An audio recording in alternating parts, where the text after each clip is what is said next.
We are going to move forward, I believe, on President Biden's request for more than $13 billion to help secure our border, $60 billion for Ukraine and their security, which includes tens of billions of dollars of investment in American manufacturing to make the munitions that Ukraine needs, as well as vital humanitarian assistance for dozens of countries around the world and support for Israel.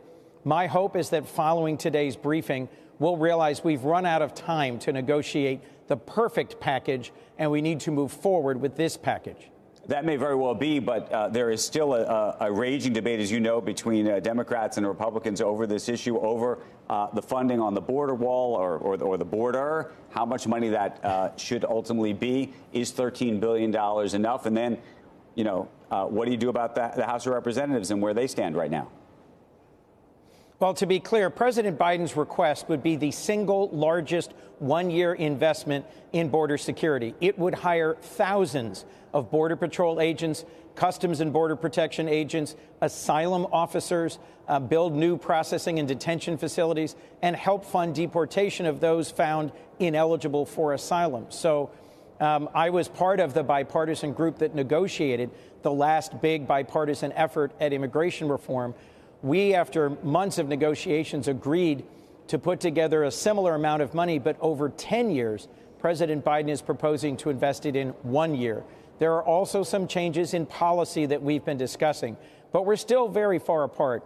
And I'll remind you, Andrew, former President Trump, who's running in this upcoming election, is proposing truly extreme measures like renewing the Muslim ban and using the National Guard to forcibly screen and then deport people from throughout our country. When you say that you're far apart, just tell us where the exact fault lines are. What are the details, and where do you think you could find a compromise, and where do you think right now it just is looking very difficult? Well, Andrew, the Speaker of the House has demanded that we take up and pass H.R. 2, which is a House bill that has a very wide range of proposals, many of which are similar to former President Trump's policies on immigration. I think we can find common ground on asylum standards, recognizing that roughly 85% of the people currently crossing our border who claim asylum are ultimately adjudicated ineligible. I'm going to hold fast for the proposition that the United States is a place where you can flee if you are being persecuted for your faith or your political views or your outspoken opinions. So we need to make sure that those who have a credible claim for asylum are still able to come here, but speed up the process by which those who don't have a claim for asylum are adjudicated and deported. I do think we can come to some agreement in this area. It's difficult. Not all Democrats will agree with this. Not all Republicans will agree with it. But it's an area where there's been some real progress in negotiations. Senator, what about the tax piece? We were having a debate before you got on the broadcast about taxes and the Supreme Court case that's happening today. But one of the things that Mike Johnson has proposed, of course, is reducing the budget for the IRS as a pay-for, if you will. Do you think that has any chance of success? No, it is explicitly not a pay-for. It is a way to reduce the revenue to the government of the United States. It's striking that the first bill that Speaker Johnson sent over to us here in the Senate would give billions of dollars in military assistance to Israel in its ongoing conflict against Hamas. But as a proposed offset, he would cut the funding that is scored as raising revenue for the government of the United States by helping to fund customer service and audit staff for the IRS, which is not a pay-for. In fact, it scores as reducing revenue to the United States. I don't think that's going to be part of any final package here in the Senate. We laugh at CBO predictions all the time, though. You know that, Senator. I mean, and Democrats point to CBO. I'm sorry, Joe, I didn't hear that question. I said we laugh at predictions from the CBO all the time, and depending on which side of the aisle you're on, if it fits your argument, we say, well, the CBO, you know, we're supposed to be at a $1 trillion deficit this year, and we're at a $2 trillion deficit.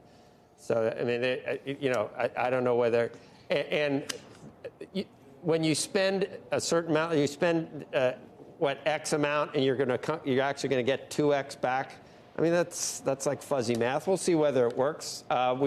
We could reduce the whole deficit then. If we'd spend $32 trillion, then we can get 2X back on what we spend on the IRS, and the deficit will be gone, right? Well, Joe, you and I can certainly agree that there is a tax gap. There are tens of billions of dollars, at least, of unpaid taxes that are widely believed by economists, not just CBO, to be easily recouped by the government if there were stronger enforcement, particularly audits of those making over $400,000 a year. Why do you think, but you're right, Joe, Republicans- that there are diminishing returns. Right. You can't just simply inevitably increase auditing of every American. Why is it a political issue if it's so obvious? That sounds like you're saying that one side of the aisle just likes tax evaders and their friends are all rich and they don't want them to have to pay taxes. Is that what you're saying about Republicans that are against the funding of the IRS? Yeah, pretty much.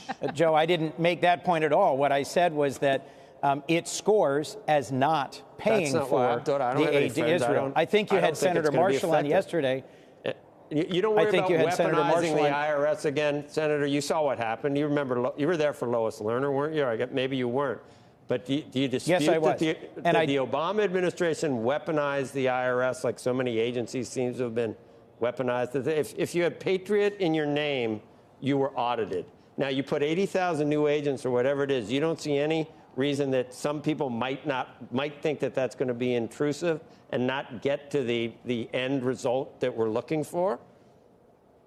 I mean, you could have that as a... Joe, Joe, could I answer any of these points that you're making, please? Go ahead. Pick one. Pick one. I'm happy to answer.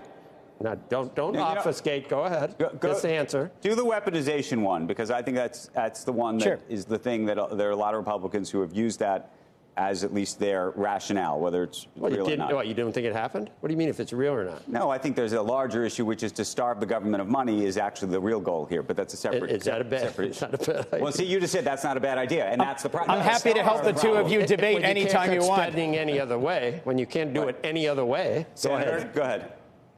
We're not doing very well doing it. Yes, there is a legitimate case to be made that in some instances in the past, the IRS has overused its audit authority.